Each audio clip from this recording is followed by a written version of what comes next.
안녕하세요. 행복씨앗입니다. 오늘도 시장을 정리하면서 하루를 마무리하는 시간을 가져볼까 합니다. 오늘 우리 시장 분위기가 참 좋았죠. 코스피, 코스닥 둘 다 상승 마감을 했습니다. 그리고 또 코스피, 코스닥 둘 다 외국인 기관 투자자들이 동시에 순매수를 했습니다. 코스피는 1.73% 상승 마감, 그리고 코스닥은 1.45% 상승 마감했습니다. 오늘 시장이 왜 이렇게 분위기 좋았고 올랐는지 그동안 시황을 들어오신 분들이라면 다 알고 계실 겁니다.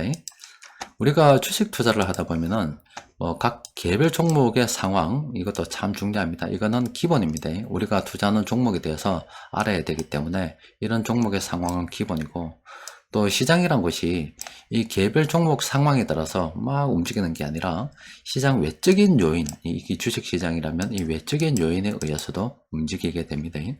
또 그리고 이 외적인 요인들이 이 투자 심리에 영향을 미쳐서 심리적인 요인에 의해서도 움직이게 된다 이 말입니다. 그럼 이 외적인 요인들 쭉 보면은, 우리가 투자하다 보면은 이 수많은 경제 지표도 쭉 보잖아요. 날이 멀다 하고 매일매일 발표가 됩니다. 또 그리고 요즘 같은 경우는 인터넷 기술이 발달해서 전 세계가 하나로 연결되어 있기 때문에 각 나라의 상황들이, 또 각 나라의 경제 지표들이 다른 나라 상황, 또 주식시장 경제에 영향을 미치는 경우가 많아서 볼 것들이 참 많습니다.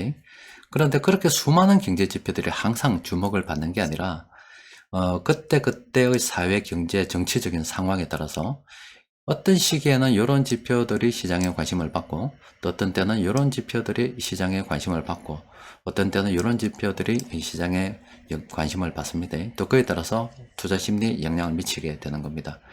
요즘 들어서 우리가 관심을 갖는 것은 바로 원자재 관련 이 가격들이죠.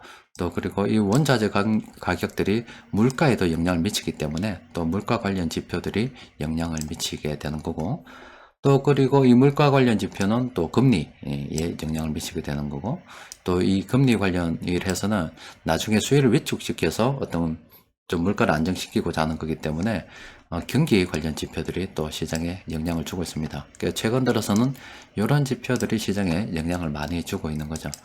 그래서 어제 저녁에 미국의 7월 소비자 물가 지수가 이렇게 발표가 됐습니다. 그 이전에 보면은 이렇게 지난 8일 날 기대 인플레이션이 발표가 됐죠. 이거 같은 경우는 예전보다 일단 떨어졌습니다. 내년도 사람들 물어본 거예요. 내년도 물가가 어떻게 될 것 같노? 그러니까 시장의 심리를 물어본 겁니다. 물어보니까 지난달에 비해서 이번 달에는 생각하기를 내년도는 물가가 좀 더 잡힐 것 같다. 지금이 좀 너무 높고 지금보다는 나아질 것 같다. 이렇게 생각을 한 거예요.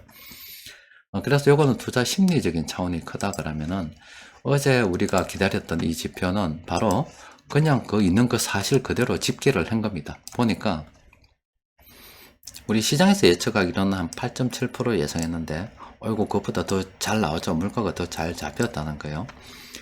그래서 지난번에 이렇게 9.1% 놓은 게 이게 그러면은 물가의 정점일 수도 있다.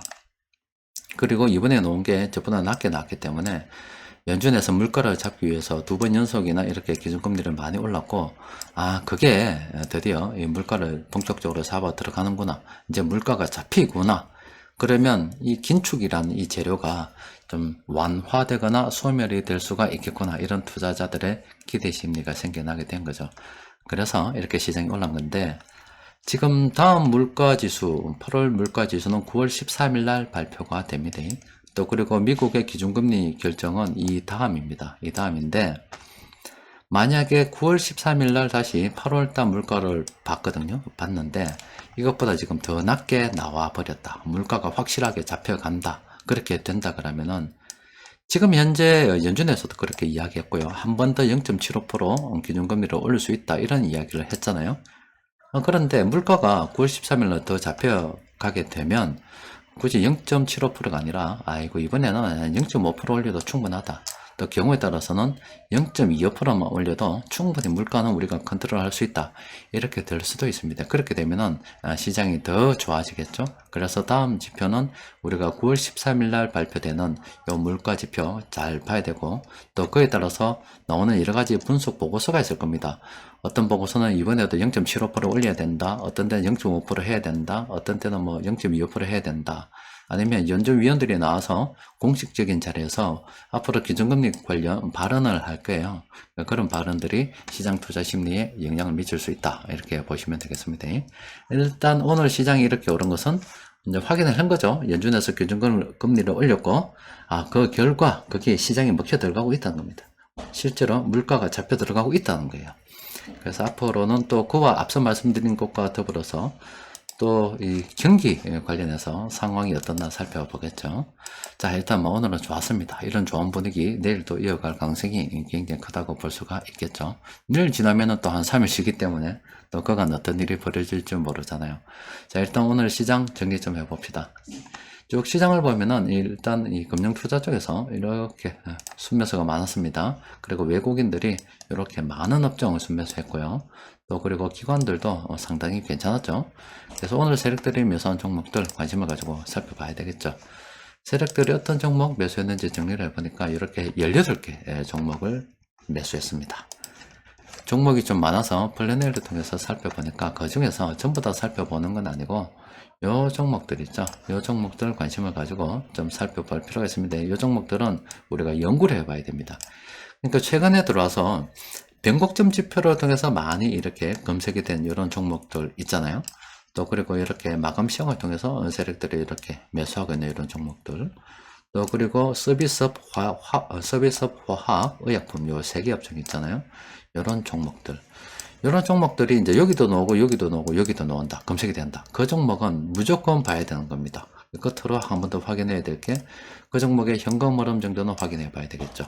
그리고 여기도 나오고 여기도 나오고 여기도 나온다면 그 종목은 또 관심 종목에 올려서 또 현금 흐름 확인해 봐야 되고, 괜찮다 그러면은 이런 종목들은 형편되는 대로 물량을 계속 모아가는 게 좋겠죠. 그리고 이 장기적으로 보면은 주식시장이 좋을 수밖에 없다니까요.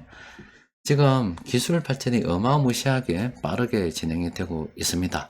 그래서 점점 자동화가 진행될 수밖에 없고, 그렇게 되면은 인건비 부담, 고정비가 줄어들기 때문에 일시적인 뭐 투자 비용은 좀 늘어날 수가 있어요.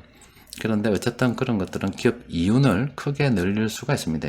지금 투자하기 상당히 좋은 시기라 볼 수 있고, 특히나 한국에서 외국인 투자자들이 돈을 많이 뺐습니다. 근데 어떻게 되겠어요? 우리 한국이 결코 만만한 나라가 아닙니다. 우리 한국 같은 경우 국내 총생산으로 본다 그러면은 이 정도 위치에 있는 나라입니다. 엄청난 나라입니다. 하나, 둘, 유럽 지역은 빼고요. 셋, 넷, 다섯, 여섯, 일곱, 여덟, 아홉, 열.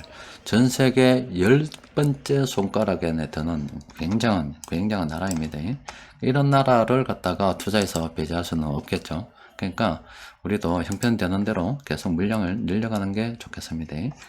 오늘 변곡점 지표를 통해서 그동안 검색이 안 되더니 또 3개 종목 검색이 됐어요. 보니까 서현 이화 종목은 단기간에 좀 많이 올랐다, 이렇게 분석이 되고 있습니다. 그리고 이 종목은 숫자가 없기 때문에 크게 우리가 지금 관심을 가질 만한 그런 종목이 아닙니다. 어쨌든 간에 이렇게 상승 반전 신호가 나올 때 우리가 관심을 가지고 연구를 해볼 필요가 있는 거고, 또 이런 신호들이 나올 때는 그 신호가 발생한 이후에 뭐 우여곡절은 있지만 결과적으로 떨어질 가능성이 크기 때문에 조심해야 된다, 이렇게 접근하시면 되겠고, 이 아래 두 종목은 우리가 관심을 가지고 살펴봐야 되겠죠.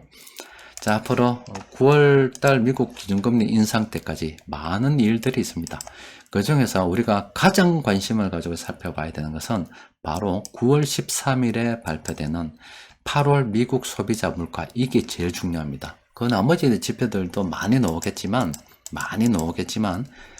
이 소비자 물가 지표 실제 일어나는 사실을 보고서 바로 다음 기준금리 결정에 딱 영향을 미친다 이 말이에요. 그래서 이게 어떻게 나오는가에 따라서 또 시장은 반응할 겁니다. 물론 그 이전에 뭐 왔다 갔다 하는 변동성은 크겠죠. 하여튼 요 9월 13일 날 발표되는 8월 미국 소비자 물가 지수 관심을 가지고 살펴봐야 됩니다.